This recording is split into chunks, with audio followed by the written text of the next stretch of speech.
Salam alaikum. Namaste. Good morning to everybody.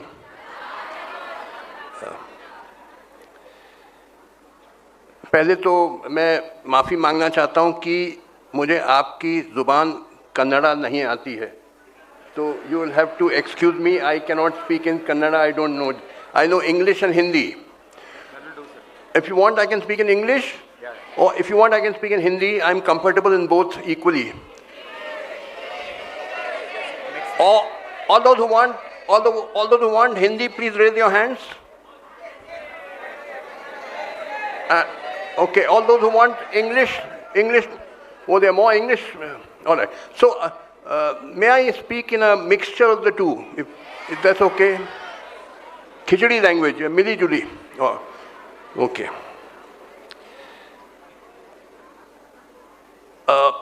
My elder brother, Honorable Justice Santosh Hegde, who is one of my ideals. In fact, he's the third ideal whom I have met since I came yesterday to Bangalore. 3 heroes. The first one was Justice Venkatachalaya, whom I met last night at his residence. He's 96 years of age. One of the greatest Chief Justices of India this country has seen, who maintained very high standards of integrity. This morning I met my second hero, that is Justice Shivaraj Patil, at his residence, and I had breakfast with him. Another great judge of the Supreme Court who maintained very high standards of integrity. And third is before you, Justice Santosh Hegde. All my seniors. When I was a High Court judge, they were Supreme Court judges. So, and the fourth one is Justice Ravindran, whom I'm meeting this evening. He was my contemporary. Bangalore, well, it was known as the Garden City. I believe now it is known as the Silicon of India, Silicon Valley of India, because of the IT industry. You have produced great jurists like the ones I have named just now, great scholars, great IT professionals, and excelled in various fields. So it is a great honor for me to have been invited by Mr. Abdul Subhan and his colleagues to come here and to address you. Today I'm going to speak on a topic which is of very crucial importance for India. That is our national aim. देखिए, किसी को समझ में नहीं आ रहा है कि हिंदुस्तान में हो क्या रहा है. Nobody can understand what is going on in this country. Total confusion, like people groping in the dark. You don't know which way we have to go, what is our way ahead, what has happened to us, what is the correct path. So yeah, I have come to explain all this because this is of utmost importance for the whole nation. And therefore, you will give me a little time and bear with me, because what I'm going to explain to you is something very vital for this country. Dekhiye, our national aim must be to abolish the massive poverty, massive unemployment, appalling level of child malnutrition, skyrocketing prices of essential commodities, almost total lack of proper health care and good education for the masses. These huge socio-economic problems we have to abolish. This is our clear-cut national aim. On this there will be no compromise. I'm not a Democrat. I don't permit freedom of speech and all. If you want to say that there should be poverty, there should be hunger, there should be unemployment, I'm not going to permit it. In that sense, I'm dictatorial. I don't believe in accepting nonsense. So this should be our clear-cut national aim. Some people say we have the fastest growing economy and our GDP is improving and all lies. What is the truth? The truth is every second child in India is malnourished. According to Global Hunger Index, if you go on Google, you will find we were at position number 101 out of 125 countries surveyed. But in the last 5 years, we have slipped to position number 107. So we have dropped by 6 places. 6 places we have dropped. Out of 125 countries surveyed, and more than half of our children are malnourished, stunted, wasted. This is the reality of our country. About unemployment, 12 million youth are entering the job market in India every year. 12 million, 1.2 crores. But less than 500,000 jobs are being created in the organized sector of the Indian economy. So where do the remaining 11.5 million go? They become hawkers, vendors, bouncers, stringers, criminals, beggars, suicides. Girls become prostitutes. If one chaprasi job, PN's job is advertised by the government, there are thousands of applications, many of them MSc, MBA, PhDs, engineers begging for a chaprasi job. This is the truth about your country. And the position is getting worse. Prices, you all know, they are skyrocketing. Asman chhu rahi hai daam. Essential commodities, aata, dal, jo garib aadmi khata hai. How the poor man is existing, I can't understand. Healthcare. You see, proper healthcare is not available to the poor man. I live in Delhi, and I know in Delhi there are some very good hospitals, Max, Fortis, Apollo, Medanta, and so on. State-of-the-art hospitals. But they are exorbitantly expensive. The poor man can't go there. So where does the poor man go for medical treatment? He goes to quacks. See, quackery is rampant. I know in North India, I had cases before me when I was judge of the Allahabad High Court. Quacks had set up polyclinics. And when I made inquiry, they had no proper degree. They had a degree from Bihar, and when I made some inquiries, it was found there's so-called medical college, there's no land there, there's no building there, there's no medical college, but certificates are being given. And these quacks, they are several times the number of regular doctors. But what can a poor man do?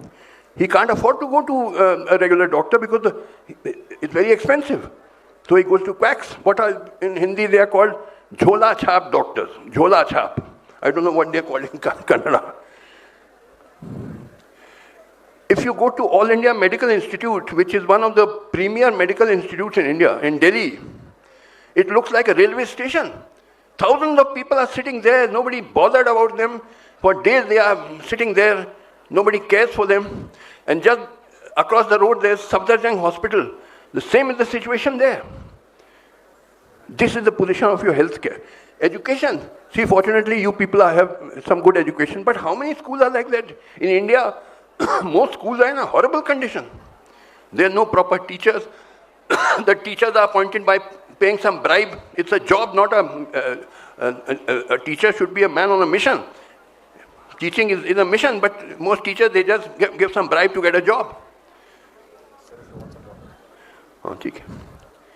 This is the situation of most schools, the level of education which is provided. So, now how are you going to abolish all this? Because this has to be a national aim. This has to be abolished. This can't be tolerated. It can only be abolished by transforming India into a modern industrial giant like another China or United States.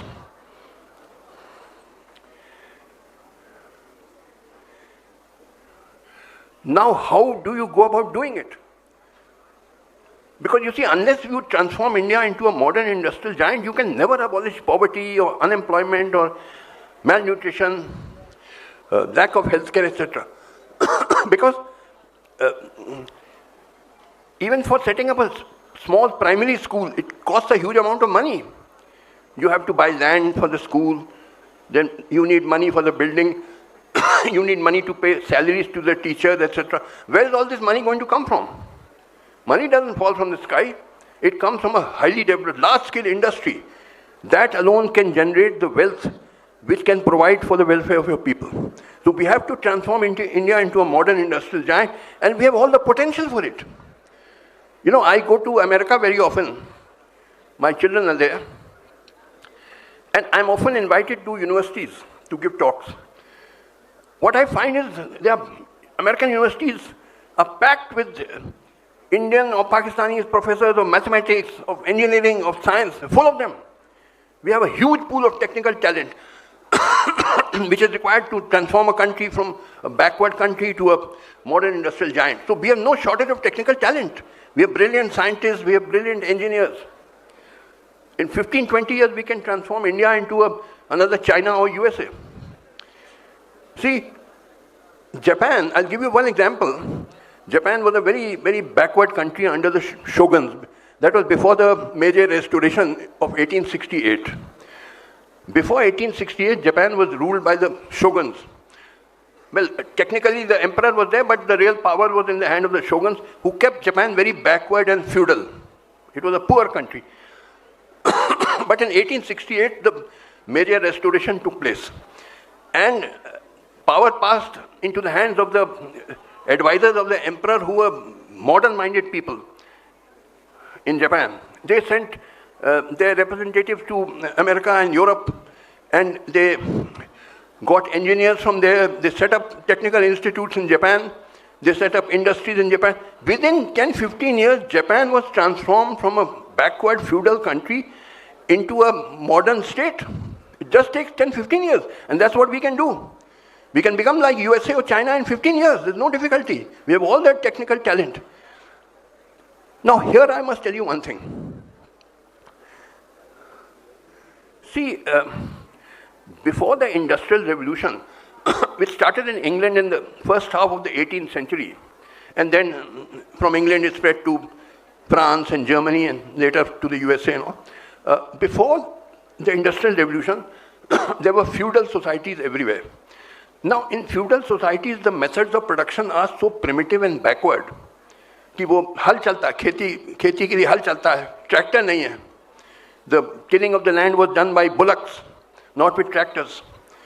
So very little wealth could be generated by those primitive methods of production. And since very little wealth could be generated in feudal society, therefore only a handful of people, the kings and aristocrats, zamindars, they could be rich. Rest of the people, 90-95% people had to be poor. Because when the wealth generated is so little that only a handful of people can be rich. This situation drastically changed with the coming of the Industrial Revolution. Now modern industry is so powerful and so big that enough wealth can be generated to give high standard of living and decent life to everybody on earth. Everybody can get a decent life. But what is the reality? Reality is, although 300 years have passed since the Industrial Revolution, yet 2/3 or maybe 3/4 of the world population is very poor. Why? It should not have been so. In 300 years, the whole world should have been enjoying a high standard of living. Why is it happened that 3/4 of the people of the world are still backward and poor, particularly in the underdeveloped countries? Why? See, the reason now, you have to hear me very carefully. See, this world is really not one world. ये एक दुनिया नहीं है, दो दुनिया है. Two worlds in this world. One is the world of the developed countries, which means North America, Europe, Japan, Australia. Now even China has joined their ranks. The other is the world of the rest, the underdeveloped countries. That means the countries of Asia, except Japan and China.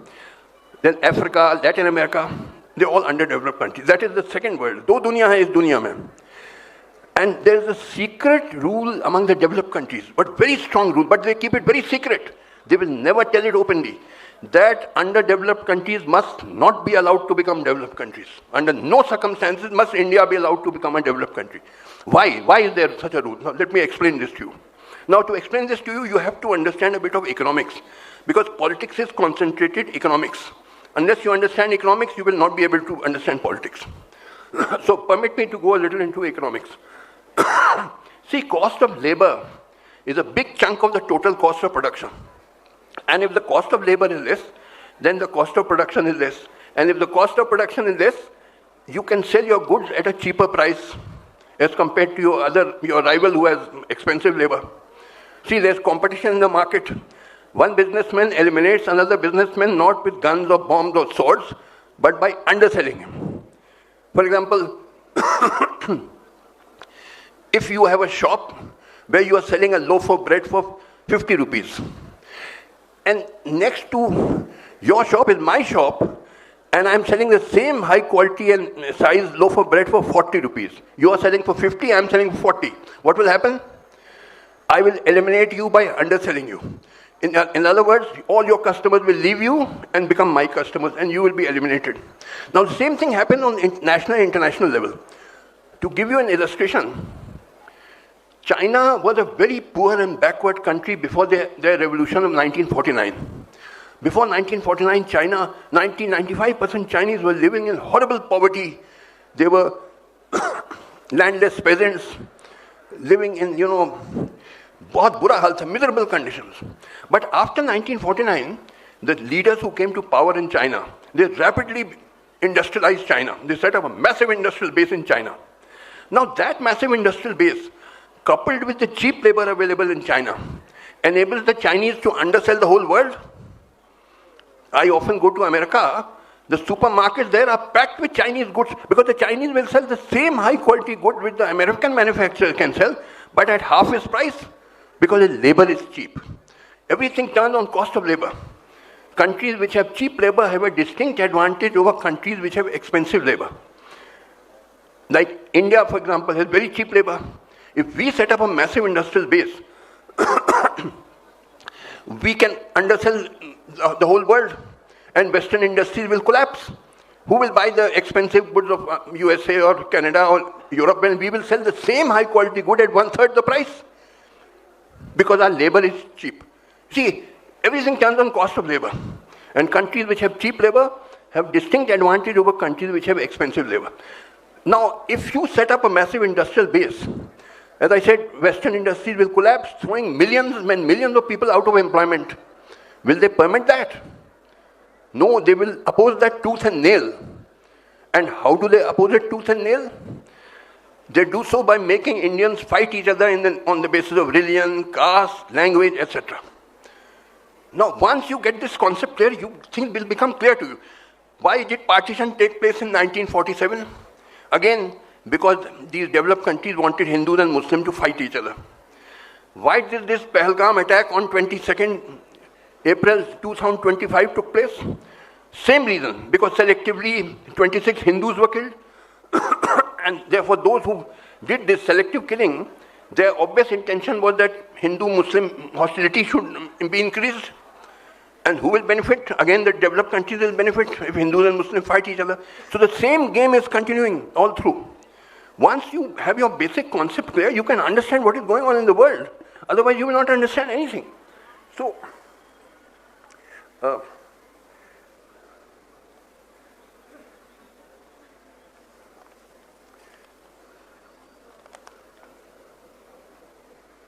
now see, therefore, the interest of a country like India directly conflicts with the interest of the developed countries. The developed countries' interest is that India must not be allowed to become a modern industrial giant. It must be kept poor and backward and semi-feudal.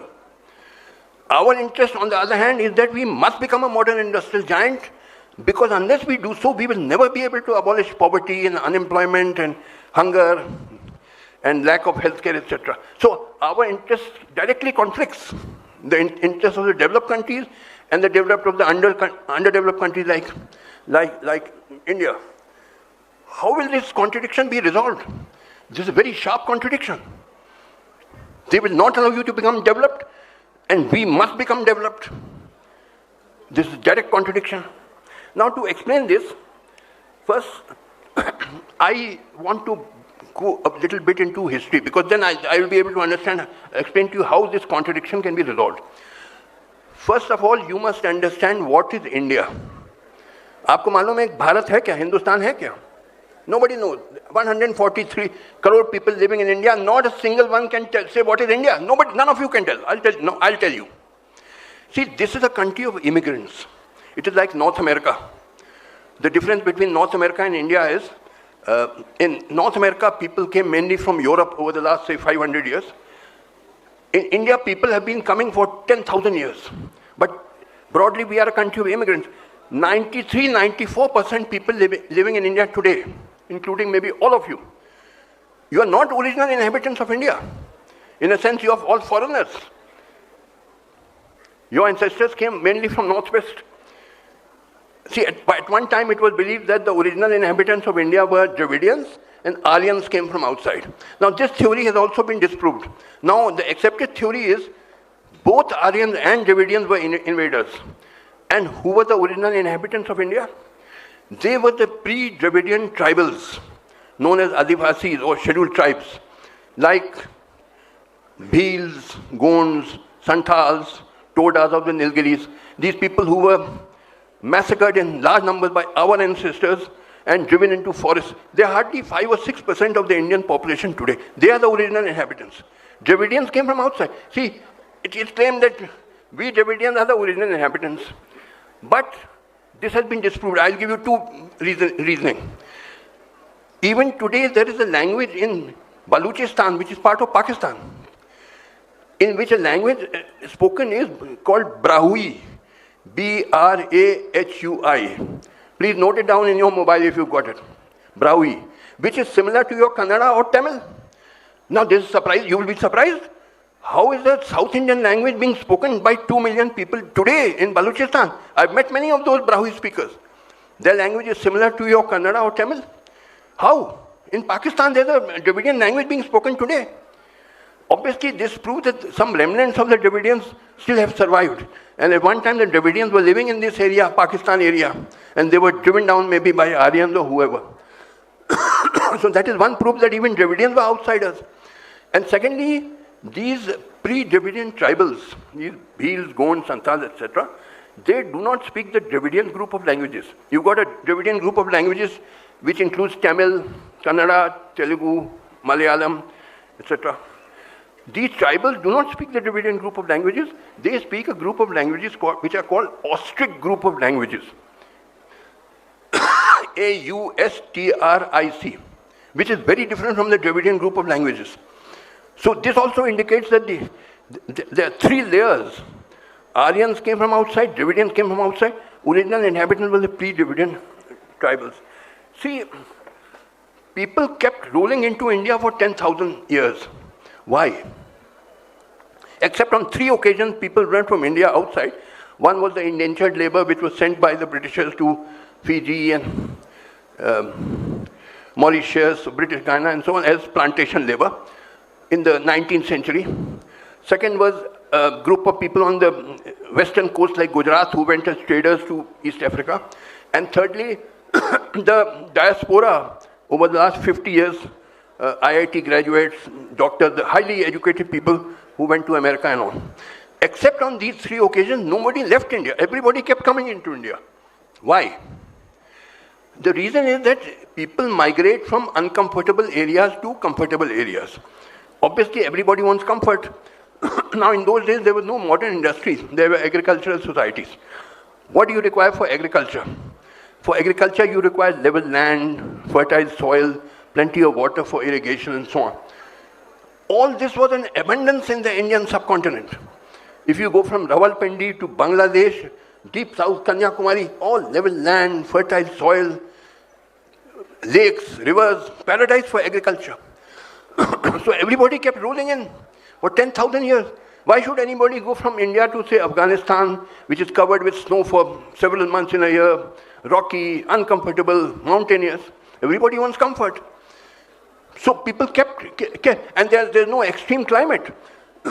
I live in Delhi. The minimum temperature becomes, say, 5 degrees centigrade. It is not minus 30 degrees centigrade as in Russia and all. It is cold, but not killing cold. So it is tolerable. So the climate is relatively not so extreme. So people kept coming into India for 10,000 years because this was ideal for agriculture. And that is why there's so much diversity in India. Tremendous diversity. So many religions, so many castes, so many languages, so many ethnic groups, etc. You compare India with China. You see, you have a population of over 140 crores, so does China. Their population is also about 140 crores. But there's broad homogeneity in China. All Chinese have got Mongoloid faces. They look like Mongoloids. 95% Chinese belong to one ethnic group called the Han, H-A-N. They have one common written script called Mandarin. Mandarin is also a spoken language. but there's some other spoken languages like Cantonese and Hakka, but written language is the same. So there's broad, not absolute, but broad homogeneity in China. On the other hand, in India, there's tremendous diversity.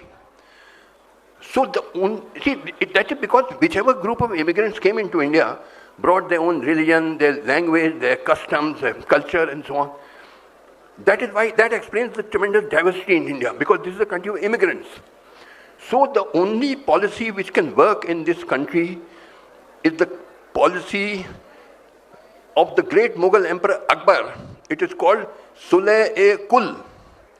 See, Akbar tried two policies. One, he tried to form a common religion called Deen-e-Ilahi, but that was a failure. But the second policy, this is Sulh-e-Kul, was a great success. Because Sulh-e-Kul means giving equal respect to all religions and communities. Akbar he's the father of the Indian nation. That is why the Mughal Empire lasted so long, for 300 years, because it was inclusive. It took everybody together. Akbar had in his own court Hindus on a very high level, like Raja Todarmal was the finance minister of the Mughal Empire, and Akbar and Birbal and Man Singh were great generals. So everybody was given respect. And that is the only policy of Sulh-e-Kul, which can keep this country together and take it on the path of progress. Presently, what has happened? In the constitution, it is mentioned secular. De jure, you are secular, but de facto, you are becoming Hindu. Now, if you make it like this, you are then treating non-Hindus as inferiors. And what will be the result? The people in the northeast, they are overwhelmingly Christians, like Nagas, Mizos, they are Christian. They will say, we will secede from India. You want to make this country a Hindu state, that means we must become inferior.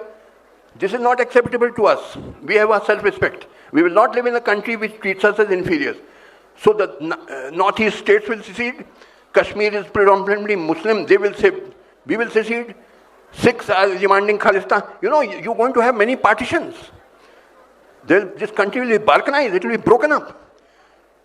If you adopt this policy that this will be a Hindu state, with some elements as you know, are trying to do. So,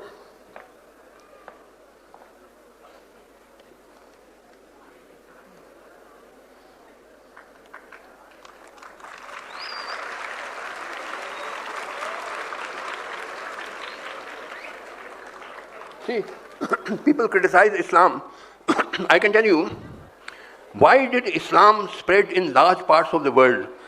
From Spain to Indonesia. Some people said that Islam spread at the point of the sword.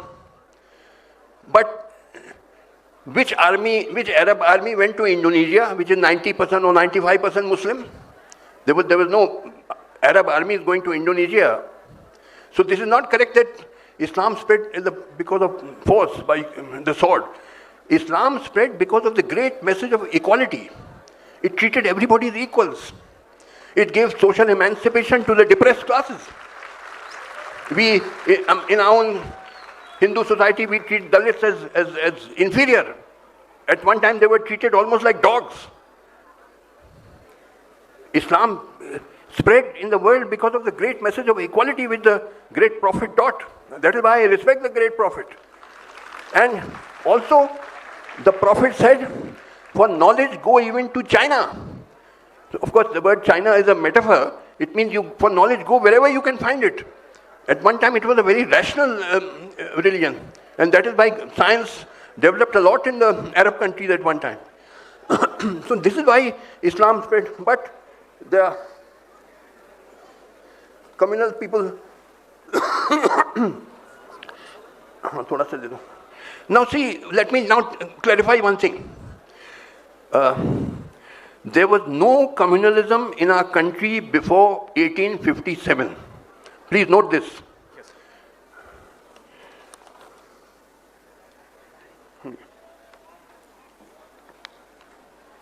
1857 के पहले कोई सांप्रदायिकता, फिरका परस्ती नहीं थी हिंदुस्तान में. Before 1857, Hindus and Muslims used to live like brothers and sisters, help each other. Hindus would participate in Eid and Muharram, Muslims would participate in Holi, Diwali. कोई problem नहीं था. Yeah, it is true that the initial Muslim invaders who came into India, they broke a lot of Hindu temples. This is correct. Like Mahmud Ghazni broke the Somnath temple. It is correct. And many other invaders did the same. But the descendants of the Muslim invaders, like for instance, Babur was an invader. But his grandson Akbar was not an invader. He was born here in India. He lived all his life in India. So the descendants of the Muslim invaders, they in fact, far from breaking temples, they would give grants to Hindu temples. See, this part of our history has been concealed in our history books. Our history books have been distorted by the British and their followers. The first part that the Muslim invaders broke temples, that is mentioned. Ki Mahmud Ghazni broke Somnath temple. But what is not mentioned was a 10 times longer period when the Muslim rulers, they promoted secularism. They gave grants to Hindu temples. They also, it is all documented. These documents are in Persian, and for thousands of years, this happened. For example, Tipu Sultan, who belonged to your state, Karnataka, it is blamed that he was communal. Far from being communal, Tipu Sultan used to give annual grants to 156 Hindu temples. 156. If you don't believe me, you do one thing. You write down on your mobile, on Google, history in the service of imperialism. History in the service of imperialism. This was the name of a speech given by Professor B.N. Pandey in the Raj Sabha, upper house of Indian Parliament, I think in 1978 or so. He was a professor of history in Allahabad University.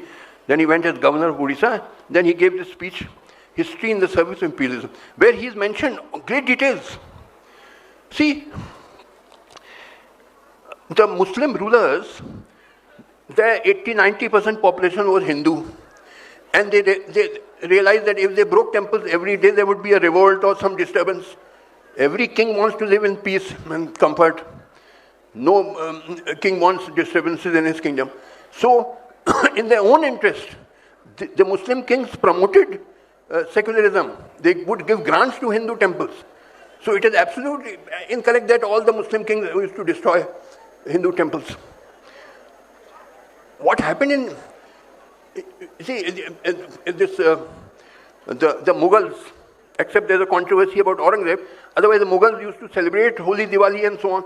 The Nawabs of Awadh used to organize Ram Leela and so on. See, what happened was in 1857, that is a watershed, you must understand this. 1857, the Great Mutiny broke out, in which Hindus and Muslims jointly fought against the British. Now, after suppressing that mutiny, the British decided that the only way to rule India was divide and rule. That is, make Hindus and Muslims fight each other. And you can see, if you go and read that speech on Google, History in the Service of Imperialism by B.N. Pandey, you will find mention of the letters coming from the Secretary of State for India in London to the British Viceroy saying that make Hindus and Muslims fight each other. The dates of the letters are given, the name of that Secretary of State for India is given, the name of that Viceroy is given, the contents of the letter are given. Many examples you will find. So deliberate policy after 1857 was, to make Hindus and Muslims fight each other. There was no communal problem, no communal riots before 1857. All communal riots start after 1857. They were artificially created. See, the British collector would call the Hindu Panditji at night secretly, give him some money and say, from tomorrow start speaking against Muslims. Similarly, he would call the Maulana in the night, give him some money and say, from tomorrow start speaking against Hindus. Then agent provocateurs were hired. That some cow was slaughtered. Overnight, the carcass of the cow was thrown into a Hindu temple, and on the wall it was written, Allahu Akbar. So when Hindus would get up in the morning and read this, they would think all Muslims are evil people, bad people, and all kill a pig, throw the carcass of the pig in a mosque, and write on the wall, Jai Shri Ram or Jai Bajrang Bali, so that when Muslims would get up, they would read this and they would think all Hindus are bad people.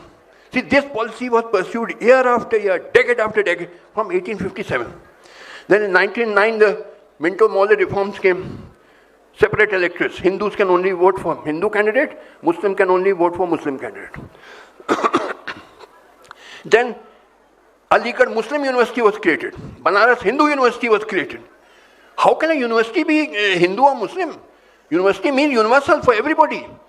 But no, Hindus and Muslims must be made to fight each other. So you must have a Hindu university, you must have a Muslim university. Then this idea was created that Hindi is the language of Hindus, Urdu was the language of Muslims. The truth was that Urdu was the language of everybody. Hindus, Muslims, Sikhs, padhe likhe logon, educated class were all writing and reading in Urdu. My grandfather only knew Urdu. Former Prime Minister Manmohan Singh told me that he writes all his speeches in Urdu. Urdu was the common language of everybody.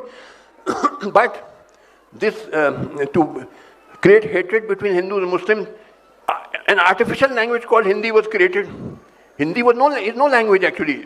The language of the common man is Hindustani, not Hindi. So the difference between the two is, see, in Hindi we say udhar dekhiye ya udhar dekho. In Hindustani we say that. Hindi mein kahenge udhar avlokan kijiye. Now does the common man ever use the word avlokan? Common man says udhar dekho ya udhar dekhiye. He will never say udhar avlokan kijiye. But you have to create a language artificially. Hindi is an artificially created language. The language of common man was Hindustani and the language of the educated class was Urdu. But again, to make Hindus and Muslims fight each other. So this policy chalti gayi, year after year, decade after decade, ultimately resulting in partition. देखिए, ये जो पाकिस्तान है ना, it is a fake country. Pakistan कोई मुल्क नहीं है. It is part of India. It is bound to be reunited with India. Pakistan क्या है? Pakistan is Punjab, it is Sindh, it is Baluchistan. These were all part of India for 500 years from the time of Mughal Emperor Akbar. I have a lot of Pakistani friends. I talk to them on WhatsApp.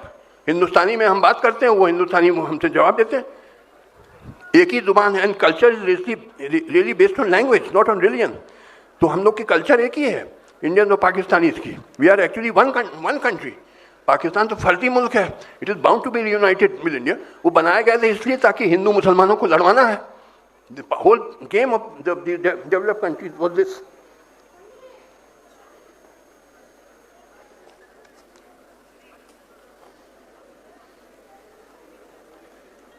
Even after the British left in 1947, communalism has continued. अब इधर क्या है? In recent years, what you have noticed, lynching of Muslims, bulldozing houses of Muslims, atrocities on Muslims. वो कोई जय श्री राम नहीं कह रहा तो पिटाई करो उसकी. There was this professor Mahmoodabad of Ashoka University in Haryana. He had only written that Muslims are being lynched, which is a fact, and he has been arrested and put in jail. Umar Khalid, who got a PhD from JNU for 6 years, he's in jail for nothing. There's no real charge against him. And this is our judiciary. Pardon me, my brother Santosh Hegde, this is what has happened to your judiciary. Your job was to protect the rights of citizens. That is what you are paid for. And lots of Muslims are in custody for years. Umar Khalid, what is there against him? I can't find anything except that he's a Muslim by name. For 6 years, and these Supreme Court judges, they postpone his bail application. Postpone करते जा रहे हैं. अरे bail application, when a bail application would come to me, within 2 weeks I would decide it this way or that way. I would give 1 week time to the government to file counter affidavit, and within 10 days or 2 weeks I would decide it. आप यहाँ चला जा रहा है, year after year, cases are not being heard, delayed. Are you really acting as the guardians of the liberties of the people, which is your solemn duty as a Supreme Court or High Court judge?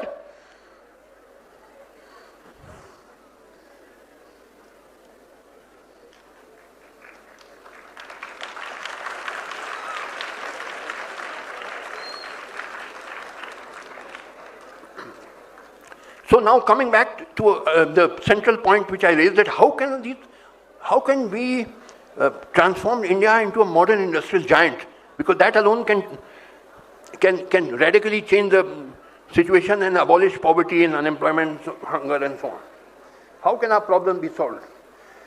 See, one thing is very clear, that they cannot be solved within the present constitutional system. Because in our constitution you have provided for parliamentary democracy.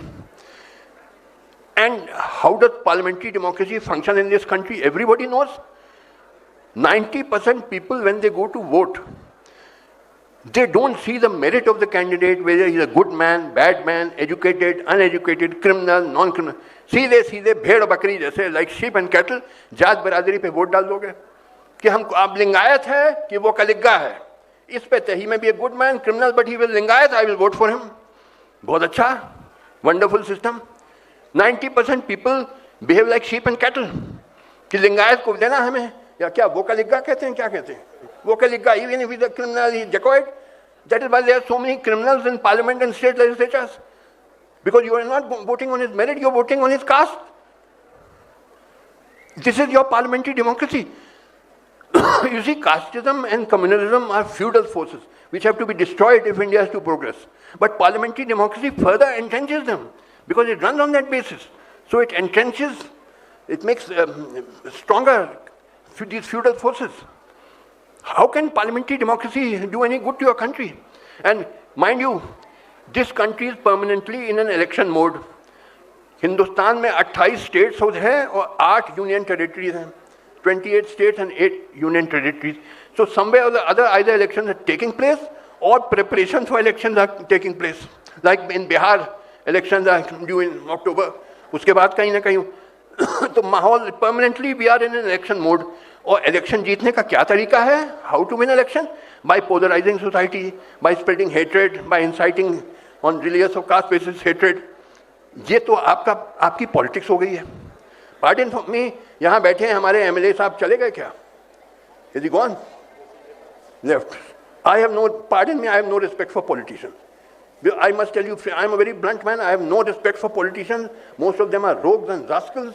They are crooks, hoodlums, gangsters, mafia. They are deceivers.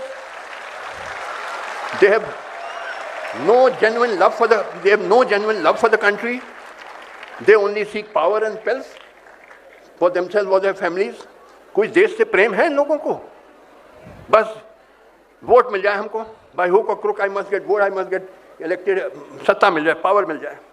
At least I can't have any respect for such people. सारे देखिए, all our institutions have collapsed. आपकी judiciary, अब देखिए बैठे हैं justice संतोष हेगड़े, बैठे हैं madam Sudha.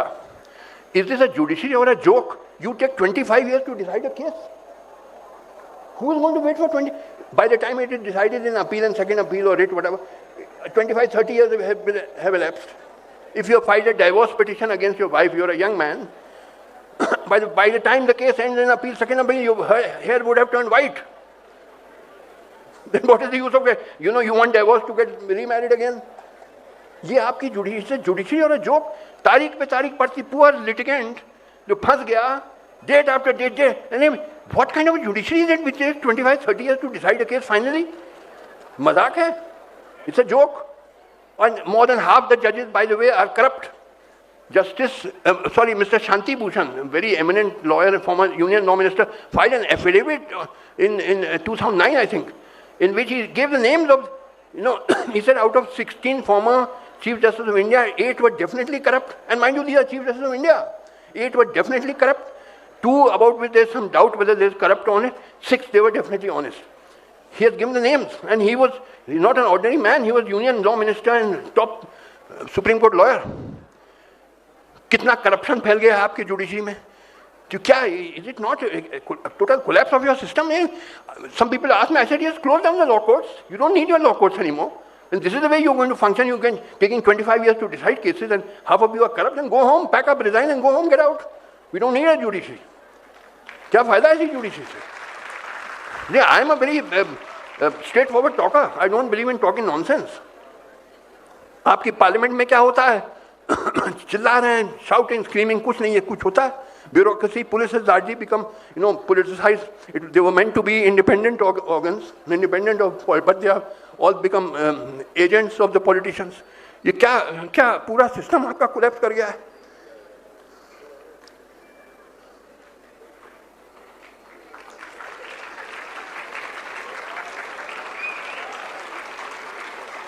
So what is the solution then to the problem? देखिए, I am very clear cut. I have no confusion. You people may be under confusion. I have no confusion. The way out for the Indian people is to launch a mighty, united people struggle, which is going to last 15, 20 years, and which tremendous sacrifices will have to be made. And thereafter culminating in a revolution, which will set up a political and social order under which India rapidly industrializes and the standard of living of the people steadily rises and people get decent lives. This is the only way out. Some kind of revolution is coming in this country because everything else is collapsed. But for this revolution, you need patriotic, modern-minded, selfless leaders, which presently are not to be seen. अभी तो जो आपके नेता हैं, ये दो कौड़ी के लोग हैं. They are men of straw. They are nothing. Of all parties, I am not blaming up any particular party. They are not worth even talking to. I don't even like to talk to politicians. Such worthless people these people are.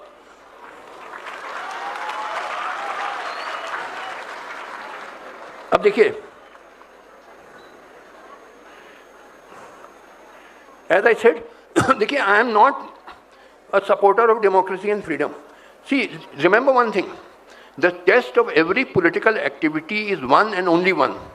And that is, does it raise the standard of living of the people? Does it give people better lives? That is the end. Freedom and democracy can only be a means to that end. It is not the end in itself. So too much democracy and freedom should not be allowed. Democracy means caste and communal vote banks. This is democracy in our country. Do you want this? And if feudal forces are being further strengthened, this is your democracy.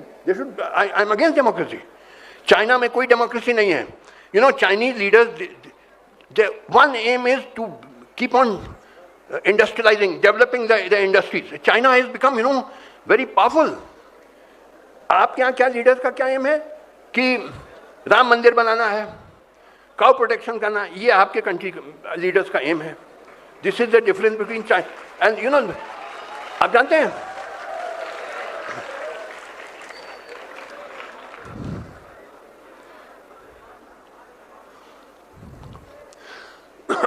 देखिए, recently there was a 4-day war between India and Pakistan. Now in this war the Pakistanis used Chinese aircraft and missiles, whereas we used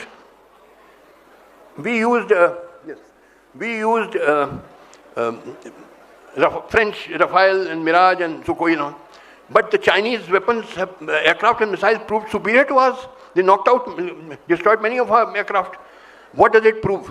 It proves that China has gone ahead of Europeans in technology, because these weapons, modern weapons, can only be a product of a modern industrialized economy. So China has gone ahead in industrialization as compared to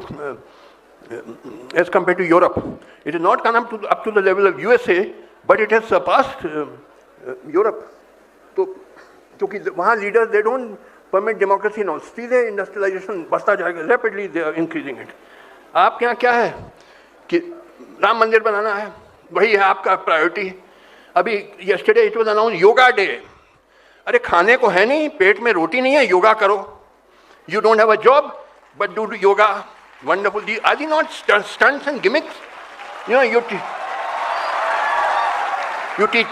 treating your people to be fools. You think your people are fools. उनको योगा करा रहे. अरे भाई, उनको नौकरी चाहिए, उसको रोटी पेट में चाहिए, मगर उसका नहीं, रोटी और नौकरी नहीं मिलेगी, योगा करो. Very good, very good. अच्छा, अब now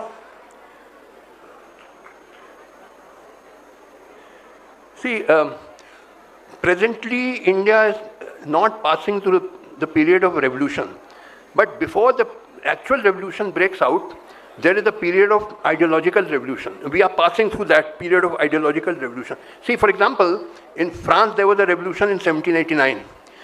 But before 1789, for several decades, there was an ideological revolution led by great thinkers and writers like Voltaire and Rousseau and Diderot and so on, which attacked the feudal system, attacked religious bigotry and so on. So India is presently passing through the period of ideological revolution, which is a precursor, which precedes the actual revolution. Or isme all of you thinkers can play a great role in attacking feudal ideas like casteism and communalism and so on. That is your patriotic duty which you have to perform. अब देखिए एक चीज आप बता दें and then I will conclude. Hear me very carefully. See, the problem is not how to raise the production. You've got modern method. You can increase steel production or copper production. You can increase production of anything, any number of times. The problem is that people are too poor to buy that. Problem is of purchasing power. आप production बढ़ा देंगे मगर वो बिकेगा नहीं because people are so poor they can't buy it. Now what happened in the Soviet Union, let me just tell you. In 1917 there was a revolution in Russia. The real industrialization of Russia started in 1928 with the adoption of the first 5-year plan. The methodology adopted in that 5-year plan was this.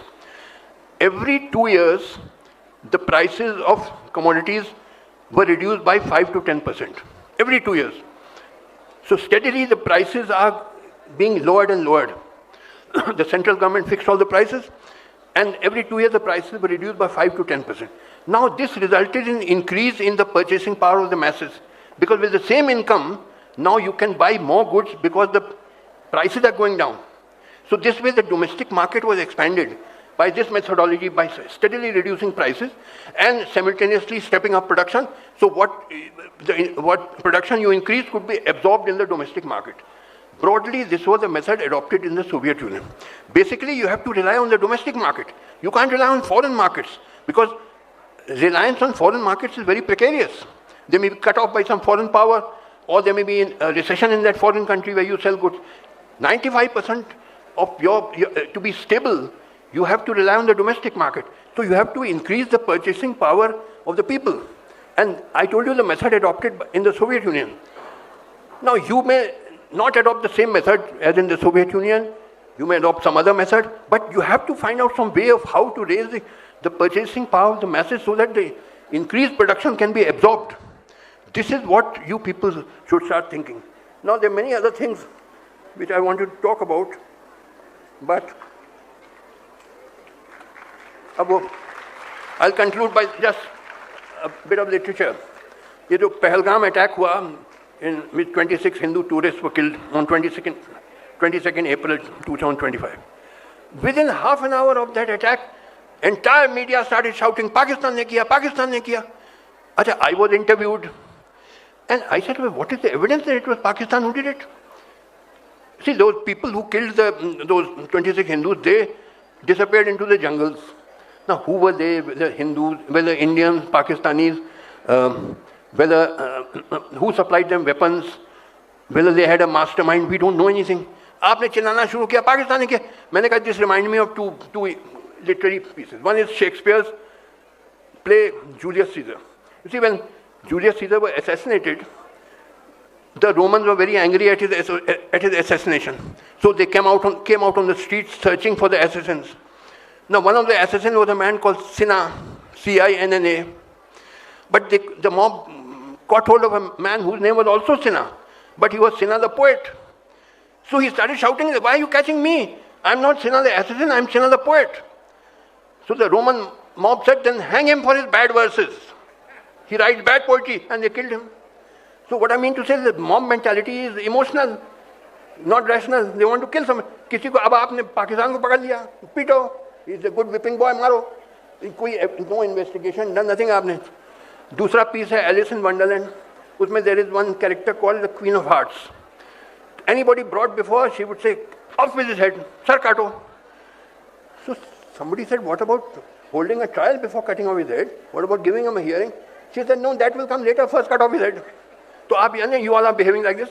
कि साहब पाकिस्तान ने क्या, without investigation, Pakistan ने, अच्छा, when I said all this in my interview, immediately I was branded as anti-national, pro-Pakistani. People started attacking me. कि तुम पाकिस्तानी हो, तुम्हें हमने कहा भैया ठीक है, sorry. You can't even raise questions, or you'll be branded as an anti-national.